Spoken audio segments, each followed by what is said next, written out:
Сайн байцгаана уу хүүхдүүдээ. Өнөөдрийн хичээлээр хамтдаа цээж бичиг бичицгээе. Цээжээр бичих өмнө багш нь та бүхэнд цээж бичгийн талаар бяцхан мэдээллийг хүргэх болно. Та бүхэн анхааралтай сонсоод цээж бичгээ хийгээрэй. Цээж бичиг нь нүдлэх цээж бичиг, энгийн сорил цээж бичиг гэж хоёр ангилагддаг байна. Нүдлэх цээж бичгийн давуу тал нь ухаарч ойлгон унших, зарим тохиолдолд бие даан бусдын тусламжгүйгээр цээжээр бичих, ой тогтоолтыг хөгжүүлэх гэсэн давуу талуудтай. Тухайлбал та бүхэн гэртээ ганцаараа байхдаа аль эсвэл харин энгийн сорил цээж бичгийн давуу тал их хэлээрээ зөв бичих чадварыг богино хугацаанд дүгнэх, анхаарлаа төвлөрүүлэх давуу талтай байна. Нүдлэх цээж бичиг хэрхэн бичих вэ? Анхааралтай сайн сонсоорой. Эхний удаад цээжээр бичих эхийг эхнээс нь дуустал бүтнээр нь унших. Дараагийн удаа унших явцдаа өөрт хүнд санагдсан үгсээ эргэн харах, нүдлэн дахин унших. Дараагийн удаад нүдлэн тогтоосон эхээ цээжээр бичих. Бичихдээ дараах аргаас сонгож болно. Бусдын тусламжтайгаар энгийн цээж бичих шиг дуудуулж бичиж болно. Өөрөө холбоо үг эсвэл өгүүлбэрээр нь тогтоон цээжээр бичиж болно. Мөн цээжилсэн шүлэг, зүйр үг зэрэгээ цээжээр бичигт буулгаж болно. За одоо хамтдаа энгийн сорил бүхий цээж бичиг хийцгээе. Цээж бичиг хийхээ өмнө анхаарах ёстой зүйлс байдаг. Та бүхэн сэргийн санаад багшийнхаа хэлж байгааг сайтар сонсоорой. Нэгдүгээрт цээжээр бичих эхийг багш нь эхнээс нь дуустал уншиж өгнө. Хоёрдугаарт хэлж өгөхдөө 2-оос 3 үгээр хэлж өгнө. Гуравдугаарт үеэр таслах болон үгээр хэлж өгөхгүйг анхаараарай. Дөрөвт та бүхэн маш анхааралтай сонсоод маш анхааралтай бичин шүү. 5. Өгүүлбэр уншиж байх явцдаа цааш нь гэж хэлбэл өгүүлбэрээ төгсгөж цэг тавиад дараагийн үгээ буюу шинэ өгүүлбэрийг том үсгээр эхэлж бичдэг гэдгийг санаарай. За цээж бичгийн сэдэв бол ой шугуй. Багш нь цээж бичгээ бичиж эхлэхээс өмнө эхийг нэг удаа уншиж өгье.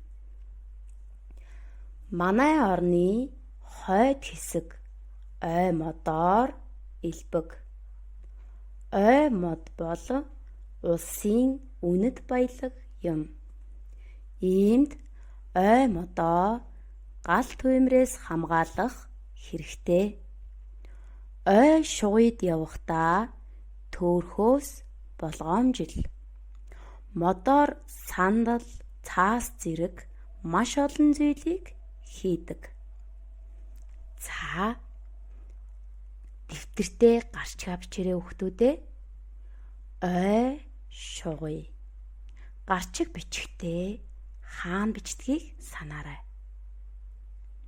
Ой шугуй.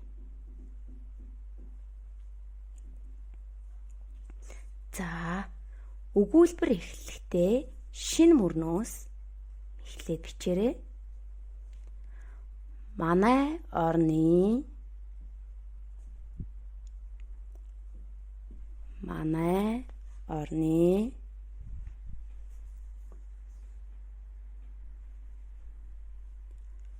хойд хэсэг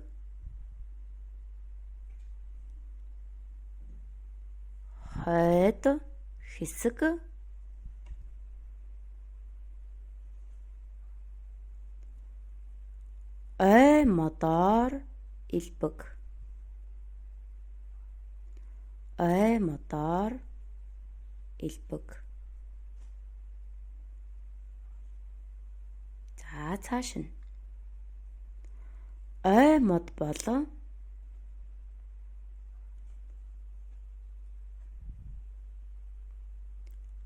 ой мод бол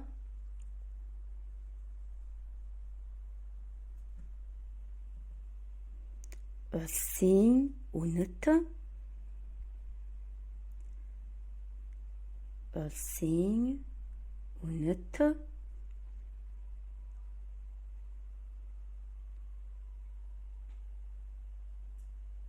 баялаг юм, баялаг юм.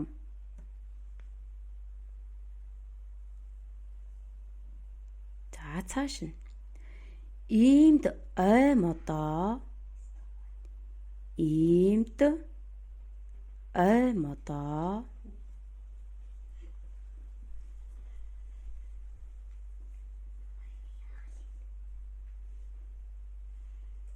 иймд ой модоо, гал төвөмрөөс,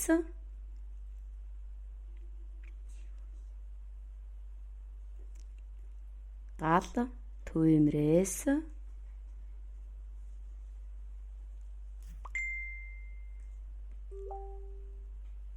хамгаалах хэрэгтэй,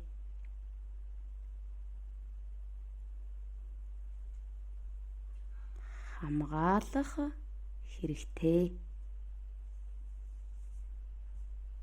За цааш нь ой шугойд явахдаа,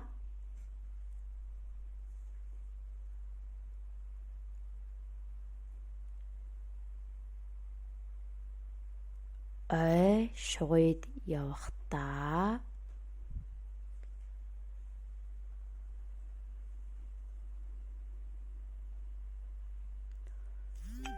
төөрхөөс болгоомжил, төөрхөөс болгоомжил.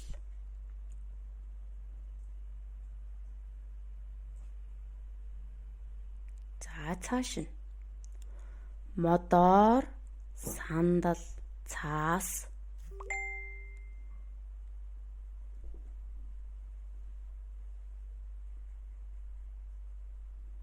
модоор, сандал, цаас,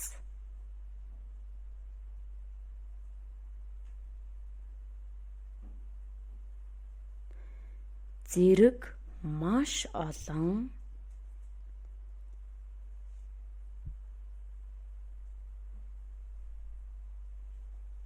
зэрэг маш олон,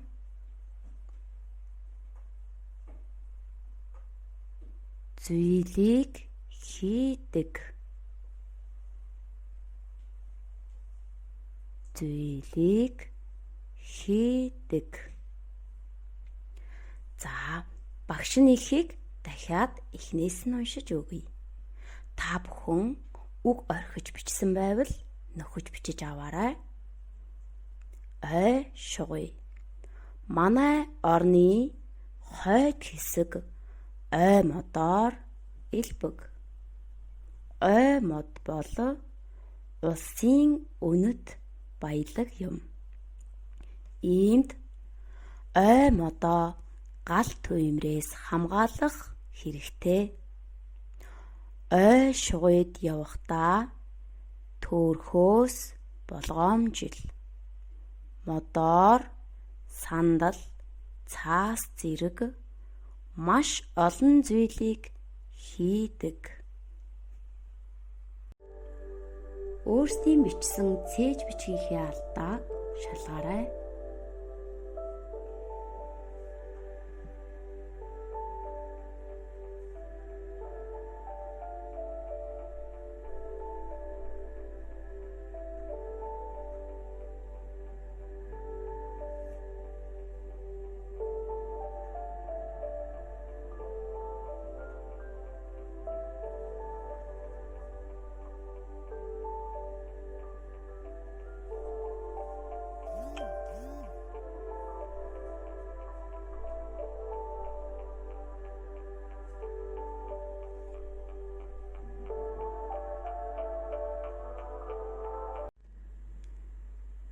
За одоо хамгийн чухал үе.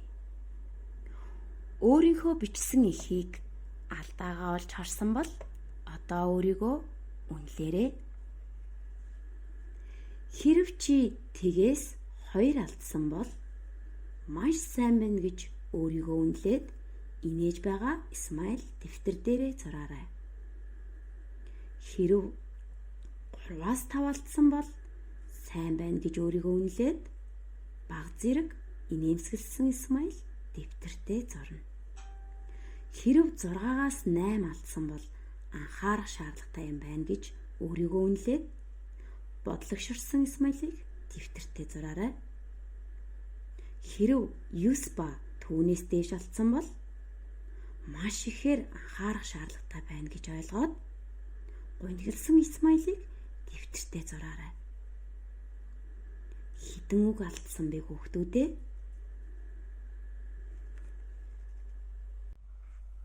За хүүхдүүдээ өөрсдөө үнэлгээ өгч дууссан уу? Тэгвэл алдсан үг байвал дэвтэртээ нэг мөр хуулж бичээрэй.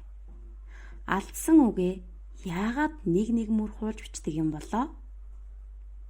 Мэдээж дахиж алдахгүй тул маш сайн нүдлэхийн тулд нэг мөр бичдэг шүү дээ. Тиймээс илүү сайн бичдэг болохын тулд хичээгээрээ та бүхэнд амжилт хүсье.